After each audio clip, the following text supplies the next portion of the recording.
Thank you. And Samwel, when I come to you, and also you. still on the funding model, yes. and you're a continuing student, so the new model won't affect you much, but you have a say in it, comparing it with the funding model that you have right now as a continuing student. Yeah. Thank you so much, Jael.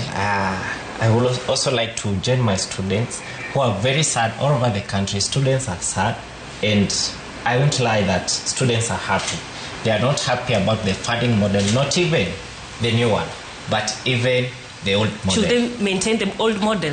Yeah, maybe they can improve. They can maintain it and they improve, because you find, for instance, our case, I'm in TVET, I'm in Kabete National Polytechnic, but you find that we were promised while we were joining that we'll be funded with some cash, and 30% will come from the government. So that money, you find that after some years that you have schooled, maybe 2 years, when you are in your final year, for instance, in our school, we never received fourth quarter of capitation. And then the government, the Ministry of Education, sent a letter to us saying that due to budget constraint and financial issues, that we will not receive that fourth quarter. Then you will need to go back to the parent, discuss with her or him, telling her that the government did not pay. So where does the money come from?